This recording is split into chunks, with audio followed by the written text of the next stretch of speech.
नमस्कार। आम जनताले बेहोरेको समस्या, अभाव र सरकारी सेवा सुविधाको झन्झट समाधानको सारथी बन्ने कार्यक्रम जनताको इजलासमा म बालकृष्ण शर्मा।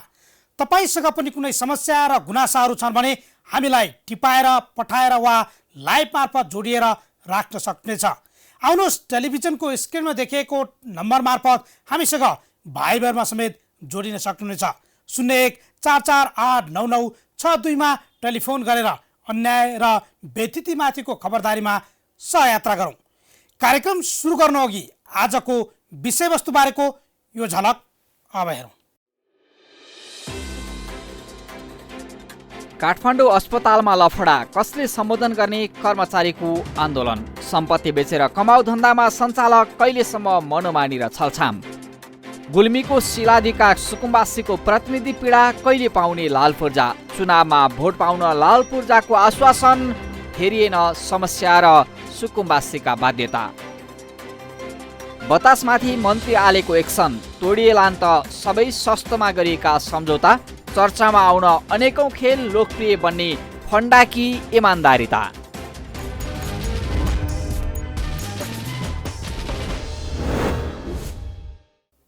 स्वागत छ कार्यक्रम जनताको इजलासमा। आज हामी विगत 1 वर्षदेखि बन्द रहेको त्रिपुरेश्वर स्थित काठमाडौँ हस्पिटल अहिलेसम्म सञ्चालनमा नआएको, सुरु भएको कर्मचारी आन्दोलन र सञ्चालकले गर्दै आएको सम्पत्ति माथिको मनोमानी बारेको रिपोर्टसहित सञ्चालकसँग जवाब माग्दैछौँ। गुल्मीको शिलादीमा सुकुम्बासीहरूले भोग्दै आएको प्रतिनिधि पीडा बारेको रिपोर्टसहित राष्ट्रिय भूमि आयोगका अध्यक्षसँग जवाब माग्दैछौँ। संस्कृति, पर्यटन तथा नागरिक उड्डयन मन्त्री प्रेम आलेको अस्वाभाविक सक्रियता बारेको रिपोर्टसहित कार्यक्रममा उपस्थित भएका छौँ। तपाईँसँग पनि कुनै समस्या र गुनासो भए 01448996 मार्फत हामीसँग टेलिफोनमा र स्क्रिनमा देखाइएको भाइबर नम्बर मार्फत लाइभमा जोडिन सक्नुहुनेछ। आउनुहोस्, आवाजविहीनहरूको आवाज बन्ने खबर अभियानमा हातेमालो गरौँ। अब आजको पहिलो विषयतर्फ लागौँ।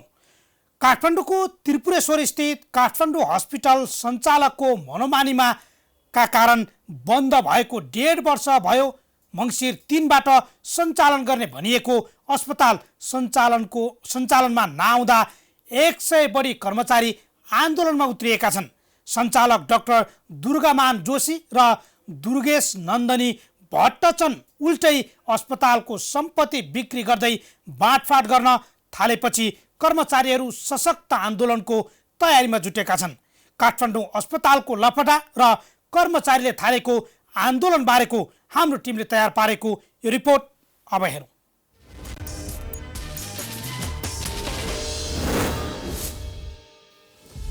विगतमा बिरामीको निकै चाप हुने काठमाडौँको त्रिपुरेश्वर स्थित काठमाडौँ हस्पिटल सञ्चालकको मनोमानीका कारण 1.5 वर्षदेखि बन्द छ। 2077 असोज 3 गते बन्द गरिएको हस्पिटल मङ्सिर 3देखि सञ्चालन गर्ने भनिएको थियो। तर अहिलेसम्म हस्पिटल सञ्चालनमा आउन सकेको छैन, जसका कारण 100 बढी कर्मचारी यति बेला कि हस्पिटल सञ्चालन गर्नु पर्यो कि त आफूले पाउनुपर्ने सेवा सुविधा दिलाइदिनु पर्यो भन्दै विभिन्न निकायमा धाइरहेका छन्। काठमाडौँको त्रिपुरेश्वर स्थित काठमाडौँ हस्पिटल यति बेला बन्द अवस्थामा छ। 2077 साल असोज 3 गतेदेखि यो हस्पिटल बन्द गरिएको। त्यो सँगसँगै 77 मङ्सिर 3 गतेदेखि हस्पिटल सञ्चालन गर्ने भन्दै सञ्चालकहरूले केही समयका लागि हस्पिटल बन्द गरेका थिए। तर त्यो हस्पिटल यति बेला सदाका लागि बन्द जस्तै भएको छ। कर्मचारीहरू हस्पिटल किन सञ्चालन गर्न सकिएन, अर्थात् सञ्चालकहरूले हस्पिटल चलाउन किन चाहेनन् भन्ने आवाज यति बेला उठाइरहेका छन्। कि त हस्पिटल सञ्चालन हुनु पर्यो, होइन भने आफूले गरेको कामको पारिश्रमिक अर्थात् बाँकी पारिश्रमिक लगायतका सेवा सुविधा आफूलाई उपलब्ध गराउनु पर्यो भन्दै काठमाडौँ हस्पिटलका कर्मचारीहरू यति बेला यही हस्पिटलमा आइपुगेका छन्। हुन त यो हस्पिटल 1.5 वर्षदेखि बन्द छ। ती बन्द हस्पिटलमा यति बेला कर्मचारीहरू यहाँ आउनु भएको छ, विभिन्न मागहरू राख्नु भएको छ। हस्पिटल सञ्चालन गरौँ, अर्थात् हस्पिटल सञ्चालन गर्न सकिँदैन भने कर्मचारीको सेवा सुविधा उपलब्ध गराउँ। तर सञ्चालकहरू मानिरहेका छैनन्। सञ्चालकहरू त एकपछि अर्को गर्दै हस्पिटलका नाममा भएको सम्पत्ति बिक्री गरेर बाँडीचुँडी खाइसकेका छन्। अर्थात् करोडका करोड हिसाब उनीहरूले गरिसकेका छन्। तर हस्पिटल खुलाउनेतर्फ कुनै पनि ध्यान उनीहरूको गएको छैन। अब हाम्रो माग भनेको चाहिँ कि त हस्पिटल खोलेर हामीलाई फेरि अब रोजगारी दिनु पर्यो, होइन भने हाम्रो अहिलेसम्मको हाम्रो जति पनि आउनुपर्ने हिसाब किताबहरू छ त्यो चाहिँ गरेर पाऊँ भन्ने हाम्रो त्यही माग हो। सञ्चालकहरूले केही भन्नुभएको छ तपाईँसँग? अब उहाँहरू चाहिँ त्यही हो, अब हस्पिटल घाटामा गएर अहिले हामी यो दिन सक्ने अवस्थामा छैनौँ, हामीसँग त्यस्तो केही स्रोतहरू छैन दिनलाई भनेर उहाँहरू पन्छिराख्नु भएको छ। हस्पिटल चल्ला र काम गर्न जाउँला भन्न पर्खिबस्नु भएको। हजुर। यहाँको नाम? मेरो बालकुमारी मात्रै हो। कति वर्ष काम गर्नुभयो हस्पिटलमा? 9 वर्ष गऱ्यो। 9 वर्ष। हजुर। कति पारिश्रमिक लिन बाँकी छ तपाईँले? पारिश्रमिक त अब यो बाँकी छ नि 1 वर्ष हो। 1 वर्षको बाँकी छ। हजुर। सञ्चालकहरू दिने भन्छन् या भन्दैनन्, के भन्छ? खै त्यो चाहिँ थाहा भएन, दिनु खै के गर्नुहुन्छ। के भन्न चाहनुहुन्छ सञ्चालकहरूलाई यति बेला जो हुन त सम्पत्ति बेचेर बाँडीचुँडी खाइसकेका छन्, उहाँहरूलाई के भन्न चाहनुहुन्छ? अब हाम्रो पारिश्रमिक चाहिँ दिनुपर्छ भन्न चाहन्छु। तपाईँको पारिश्रमिक कसरी भयो? हजुर, हामीहरू सबैजनाको। यहाँले कति वर्ष काम गर्नुभयो? मैले त 19-20 वर्षै भयो होला। 19 वर्ष। 20 वर्षै काम गर्नुभयो। हजुर। कति बाँकी छ तपाईँको पारिश्रमिक हस्पिटलबाट लिन? पारिश्रमिक त्यही यही बन्द भएपछिको, अनि पहिलाको हाम्रो बिरामी बिदाहरू, घर बिदाहरू। अनि तपाईँलाई हस्पिटल सञ्चालकले केही भनेका छन् यति बेलासम्म? छैन, त्यस्तो केही पनि भन्नु भएन। केही पनि भन्नु भएन। उहाँहरू यति बेला हुन त 1 वर्षभन्दा बढी भइसक्यो हस्पिटल बन्द भएको। त्यो सँगसँगै स्वाभाविक रूपमा हो, हस्पिटलमा काम गरिसकेपछि 19-20 वर्षसम्म एउटा संस्थामा काम गरिसकेपछि त्यो संस्थाले कर्मचारीलाई हेर्नु पर्थ्यो। तर सञ्चालकहरू स्वयं आफै सम्पत्ति बाँडीचुँडी खाइरहेका छन्। तर कर्मचारीहरू कहाँ गए, के गरे, उनीहरूलाई केही पनि मतलब यति बेला देखिएको छैन। कर्मचारीहरूले पटक पटक हस्पिटल सुचारू गर्न माग गर्दै सञ्चालक डाक्टर दुर्गामान जोशी र दुर्गेश नन्दनी भट्टचन भेट्दा समेत उनीहरूले कुनै वास्ता गरेका छैनन्। उनीहरूलाई श्रम तथा रोजगार विभागबाट छलफल गर्न बोलाउँदा समेत आउन आनाकानी गरिरहेका छन्। हस्पिटल सञ्चालनको सट्टा जोशी र भट्टचन भने सम्पत्ति बिक्री गर्दै बाँडफाँड गरिरहेका छन्। हरिसिद्धिको घर बेच्दा आएको 8 करोडमा 4 करोडको बैङ्कमा भएको लोन तिरेको र बाँकी रकम 2 करोड डाक्टर श्याम कर्मचारी, 1 करोड डाक्टर दुर्गामान जोशी र 1 करोड दुर्गेश नन्दनी भट्टचनले बाँडफाँड गरेको कर्मचारीले आरोप लगाएका छन्। सञ्चालकहरूसँग चाहिँ हामीले बारम्बार छलफलको लागि बोलाउँछौँ। उहाँहरू चाहिँ भोलि भेट्ने, पर्सिदेखि भेट्ने भन्नुहुन्छ। कहिलेकाहीँ 1-2 पटक भेट्नु नभेटेको होइन, भेट्नुभयो। तर भेट्दाखेरि लिखित काम गरौँ भन्दा किन लिखित गर्नु पऱ्यो, हामी छँदैछौँ मात्रै भन्ने, तर कुनै पनि काम अहिलेसम्म गर्नुभएको छैन। र हामीले सञ्चालन गऱ्यौँ यो चाहिँ 2077 असोज 3 गतेदेखि लिखित दिएको छैन कि मङ्सिरको 3 गते 77 मङ्सिर 3 गतेदेखि हामी खोल्छौँ भनेर भन्नुभयो पहिला सुरुमा। ठिक छ भनेर भन्यो, हामी चुप लाएर बस्यौँ। अनि हाम्रो दसैँ पेसी तलब के हुन्छ अन्त तिमीहरूलाई दसैँकोमा चाहिँ दिनु सकेनौ, तिहारको पेसी तिहारमा हालिदिन्छु त्यो र तलबहरू यथावत पाउँछौ भनेर भन्नुभयो। त्यसको बिचमा मङ्सिर 3 गते खोल्ने भनेको खोल्नु भएन। अनि पछि किन नखोलेको, अब कहिले खोल्नुहुन्छ भनेर सञ्चालकहरूसँग बार सोद्धाखेरि होइन हामी कुरा गर्दैछौँ। हाम्रो यस हस्पिटलको सञ्चालक सिइओ पनि बस्नुभएको थियो पहिला, पछि चाहिँ छोड्नुभएको थियो, श्यामबहादुर कर्मचारी हुनुहुन्थ्यो, उहाँ बित्नुभयो। त्यस कारणले गर्दाखेरि चाहिँ हामी व्यवस्था गर्दैछौँ मात्रै भन्नुभयो। ठिक छ गर्नुहोस्, जहिले हुन्छ गर्नुहोस् भन्दाखेरि हुन्छ हामी कुरा भइरहेछ गर्दैछौँ र अब गर्दैछौँ भन्नुहुन्छ। अनि के गर्दै हुनुहुन्छ भन्नुहोस् भने तिमीहरूलाई भन्ने आवश्यक छैन भन्नुहुन्छ। र उहाँहरू अहिले आएर चाहिँ तिमीहरू किन भन्छौ, कसलाई जान्छौ भन्नुहुन्छ। हामीले चाहिँ कुनै पनि तलब नदिएको हामी यहाँ बारम्बार हस्पिटलमा दिनका दिन आइ पनि राखेका छौँ, सधैँ आएको छौँ, तालचा लगाएको छ, कुनै ठाउँमा बस्नु दिएको छैन। अनि हाम्रो तलब कसले दिन्छ भन्दा तिमीहरूलाई केलाई भन्छ कि हामीलाई अरू केही दिन नसक्ने भने अहिलेसम्म तलब सरकारको नियमअनुसार, नेपाल सरकारको नियमअनुसार पाउने तलब अरू फर्स्टमा भने हस्पिटल सुरु होस्, चलाउनु। उहाँहरू सक्नुहुन्न, चलाउनुहुन्न भने हाम्रो आउने पारिश्रमिक जति आउने छ त्यो सबै दिउँ। अब हामी यही काम गर्दा गर्दै मैले यो हस्पिटलमा 2054 साल फागुन 1 गतेदेखि गरेको छु। त्योदेखि अहिलेसम्म गरेको छैन। म यति एजमा अब कुन ठाउँमा जाने त? उनीहरूले यो बेलाको सामानको त केही तलब दिनु पर्यो अथवा केही दिनु पऱ्यो, पारिश्रमिक त दिनु पऱ्यो नि त। केही नदिएर मसँग छैन भनेर पन्छिन मात्रै खोजिराख्नु भएको छ। जस्तो हस्पिटलका नाममा तपाईँहरूले भन्नुभएको छ सम्पत्ति पनि धेरै थियो, सम्पत्ति पनि यति बेला बिक्री गरेर बाँडीचुटी खाए भन्ने कुरा पनि छ, यो साँचो हो? हजुर, त्यो चाहिँ साँचो हो। किनभनेदेखि हस्पिटलको यहाँ सञ्चालन भइरहेको थियो, त्यस बखतमै उहाँहरूले अब सबैसँग उठाएर अथवा उहाँहरूले सेयर हालेर किन्नुभयो। हरिसिद्धिमा 21 रोपनी जग्गा किन्नुभयो र त्यो उसको साथसाथै अर्को चाहिँ 30 आनामा बनेको घर र जग्गा पनि किन्नुभयो। अनि त्यसमा चाहिँ हस्पिटल सञ्चालन गर्ने भनेर हस्पिटल सञ्चालनै लग्नुभयो र पछि आएर जुन त्यहाँ भएको 21 रोपनी जग्गा बेच्नुभयो, तर कसैले दिने ओरी केही गरेको छैन। अहिले 2 वर्ष अगाडि चाहिँ जुन घर र जग्गा जुन 30 आनामा बनेको जग्गा र घर बेच्नुभयो, बेच्न चाहिँ 10 करोड 50 लाखमा बेचेको भनेको छ, तर त्यो कागजी रूपमा चाहिँ 8 करोडमा बेचेको देखाएको छ। तर 8 करोडमा देखाएको बेचेकोमा सञ्चालक समिति सबैकोले साइन गरेको छैन अरे, सेयर होल्डरलाई पनि कसैलाई पनि पैसा दिएको छैन अरे, सञ्चालक दिनु पऱ्यो नि, स्टाफलाई पनि दिएको छैन।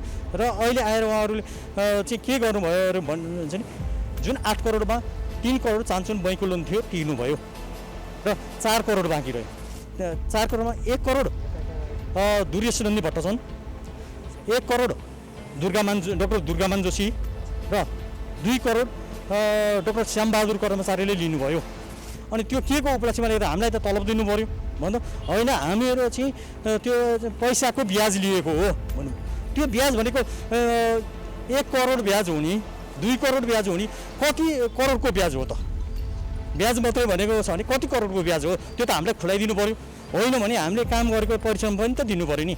उहाँहरूले चाहिँ बेच्ने र आफै गोजीमा हालेर हिँडिराख्नु भएको छ। अहिले तपाईँहरूको सामूहिक रूपमा कहिले भेटघाट भएको छ सञ्चालकहरूसँग? सामूहिक रूपमा भेटघाटमा चाहिँ उहाँहरू यहाँ आउनु भएको छ कि छैन? यहाँ आउनुभएको छैन। जुन 2077 मङ्सिरको 28 गते उहाँहरू आउनुभयो, 28 या 29 गते आउनुभयो। त्यो बेला हामी सञ्चालन गर्दैछौँ भन्नुभयो, त्यसपछि उहाँहरू टाढा भइराख्नु भएको छ। 1 वर्षदेखि उहाँहरू टाढा भइराख्नु भएको छ। हजुर टाढा हजुर।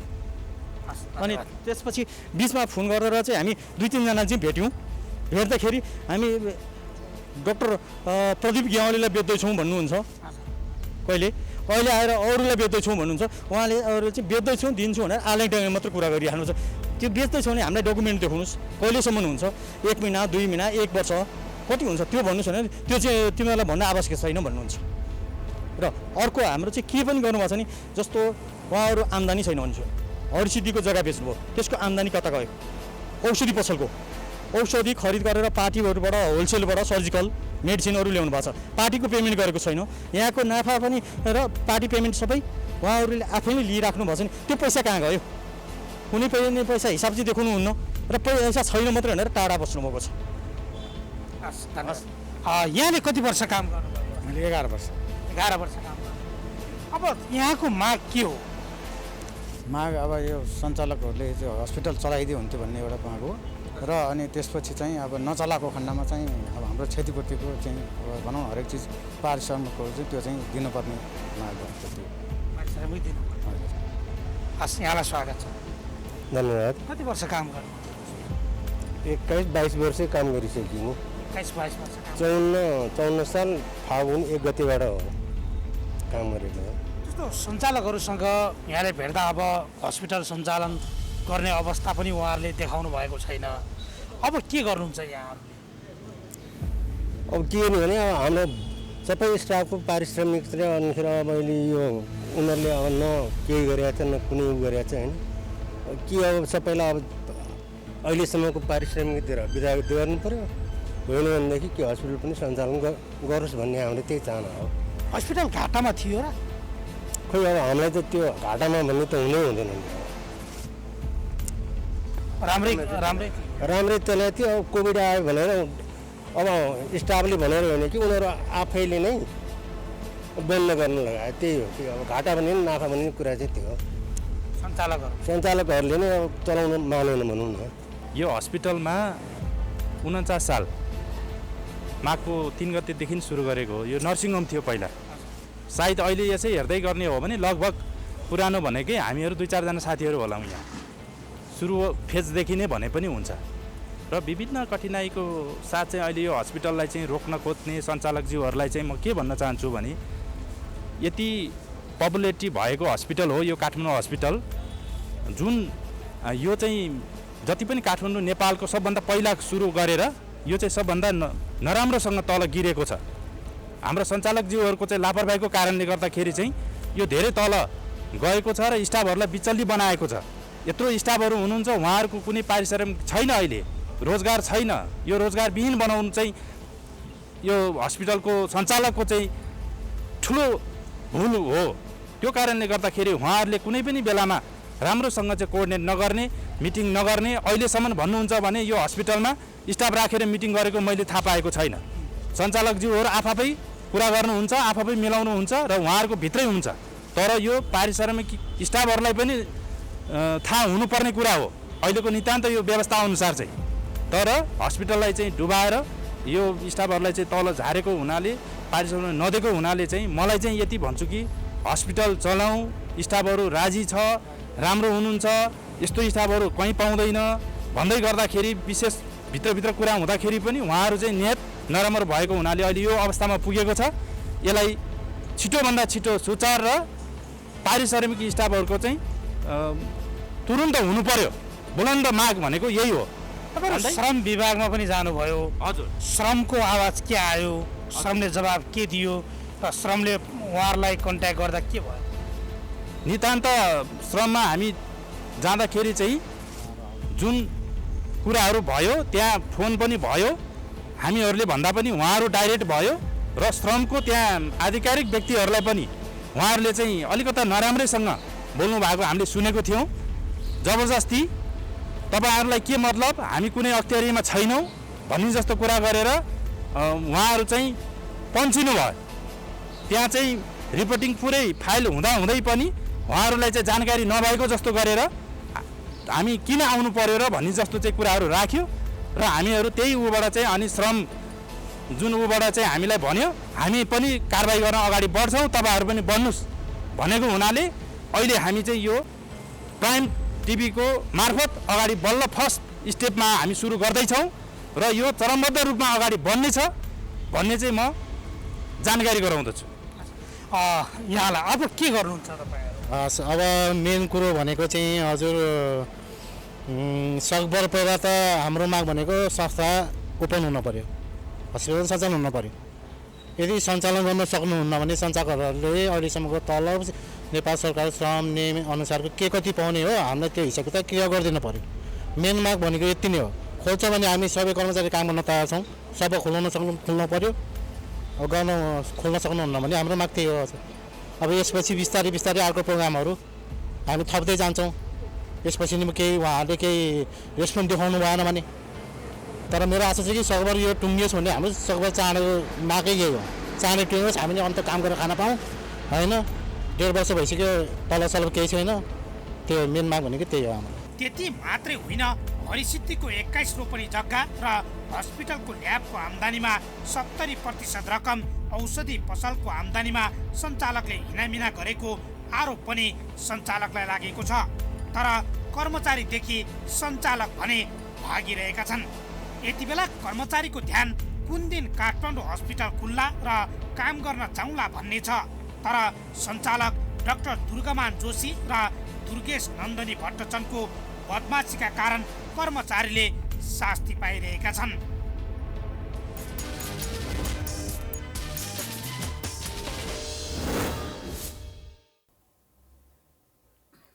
आखिर बिरामीको अत्याधिक चाप हुने काठमाडौँ अस्पताल 1 वर्षदेखि किन बन्द गर्नु पर्यो?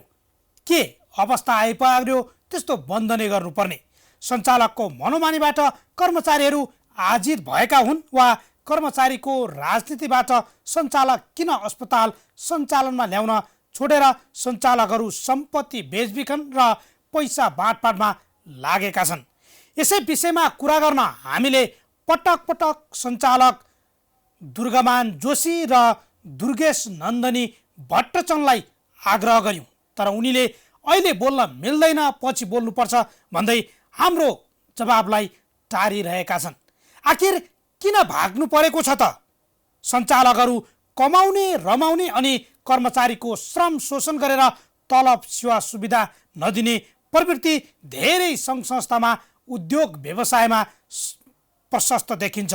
उल्टै अस्पताल बन्द गराएर कर्मचारीलाई अलपत्र पारेर सम्पत्ति बेचबिखन र बाँडफाँड गर्ने काम तत्काल बन्द होस्। अस्पतालकै रूपमा सञ्चालनमा आओस्। कर्मचारीले श्रमको मूल्य पाउन्। हाम्रो खबरदारी जारी रहनेछ।